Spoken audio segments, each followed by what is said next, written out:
Hey YouTube, I wanted to talk about THCO today.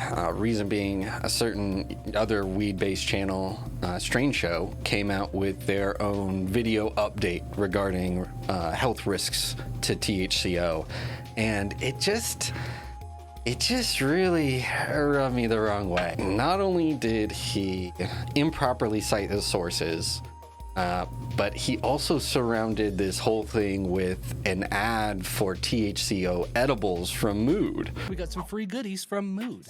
Which, when you're doing an apology video to your audience, as well as trying to inform them about these potential risks, it just doesn't read right to me. Clearly, some people didn't see that, but I felt it a little funky that you're apologizing to your audience and then selling them on something like that, especially when you're not, like I said, citing your sources properly. So this is the study. It was published by the National Library of Medicine, and the title is Vaping THCO Acetate, Potential for Another EVALI Epidemic. Normal.org also published a study about this that's called New Study Raises Concerns Over Inhalation of THCO, where they broke this down really good. It says, the study's authors caution that THCO shares structural similarities with vitamin E acetate, an additive in unlicensed THC vape carts that was previously linked to the 2019-2020 outbreak of the EVALI lung disease.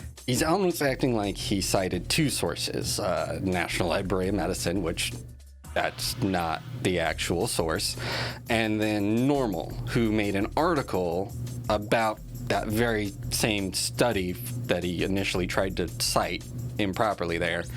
And he kind of said it was like they did their own study on it, and that's just not the case at all. That study was actually a research paper, and not by the National Library of Medicine, but the Journal of Toxicology. It's not even a full, real large-scale study. It was really just a research paper that got published, and all they really did is buy a THCO cart and test it to see if there was THCO acetate, which, oh, surprise, surprise, there was THCO acetate in it. Who would have thunk it? And they completely based the dangers of the acetate molecule being there and correlated it to the vitamin E acetate issue. It just doesn't sound great when you're selling a product at the same time, apologizing, and then telling people to be scared about certain things, and you're not even citing your sources properly. I was very wrong, and I'm very sorry. It borderlines on misinformation, and it's not necessarily like all the information was completely incorrect in the video. It's just that you gotta cite your sources properly, man. Like that's just rule number one when you're doing a video like that. While there are risks, it is something to be aware about. There is some level of ketone production. It is nowhere near like what they're trying to portray. It is not something that is necessarily going to be an EVALI epidemic. So I actually wanted to go into more of a deep dive, actually show you a different study that actually did go into more depth and actually showed ketone production in THCO.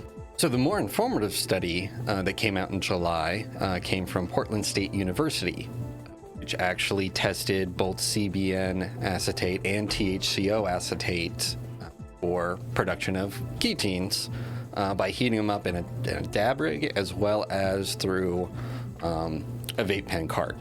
So what they ended up finding was that CBN acetate produced 4.43 parts per million, or 0.043 milligrams of ketone, which is at that threshold of NOSH's safety guidelines for exposure. 5 parts per million is the threshold limit for danger. When they actually tested THCO acetate, it was actually half that when they did it, and they were testing at 378 degrees. Like I was saying, I'm gonna go into this a little bit later with the vitamin E acetate, but from what I've learned, the heat production is very important for how much in terms of ketones are going to be produced. And when you're talking, it took 378 degrees Celsius to produce 0.022 milligrams of ketene. That's pretty low, actually. And if you go under actual normal temperature conditions, the ones that are, it's going to be exponentially less. Well, they tried it in the vape cart, and they were finding that it was actually even lower than dabbing with the parts per million. Now, they were presuming, since they got a cart, it was mixed with terpenes and other things, so it was diluted down even further. So the production was just that much more exponentially less for these ketones, to where it's not really within that sort of danger threshold. But hey, if you do want to draw comparisons to vitamin E acetate, there was actually a study done by the University of Melbourne which looked into the effects of heating up vitamin E acetate, and what they found studying vitamin E is that actually these EVALI incidences could be attributed more towards either A, faulty equipment, or B, people taking blinkers, overheating their carts beyond those normal temperatures. It wasn't necessarily just the vitamin E itself heating up. And, when it comes to carts, it's kind of a known thing. Taking blinkers at this point is a terrible thing to do. One thing to note, out of all of these studies shown, the only one that was actually peer-reviewed was this vitamin E acetate study. That being said, this is not an endorsement for the safety of THCO. Everything should be considered at your own risk.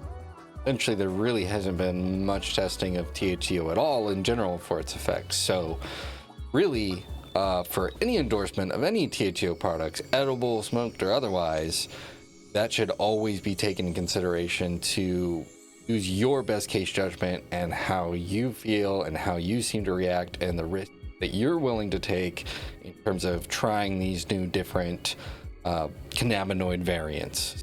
Now, this isn't just a purely hate on Strange show by any means. I've actually enjoyed his content for quite a bit now, and even made a GTA-style portrait for my WeTuber quiz, but this video just really seemed off to me. It really rubbed me the wrong way, and I just felt like I could really add a fair bit more context and information to what was explained. So I hope this gives you a little bit further detailed information, gives you a little bit better sense of what the risks are with vaping THC. Really? What is your experience with THCO? Do you agree with me? Do you have any other studies that you've seen or looked at yourself? You can comment down below. But in any case, if you do enjoy this content, please like, subscribe, ring that bell. You have a great rest of your day.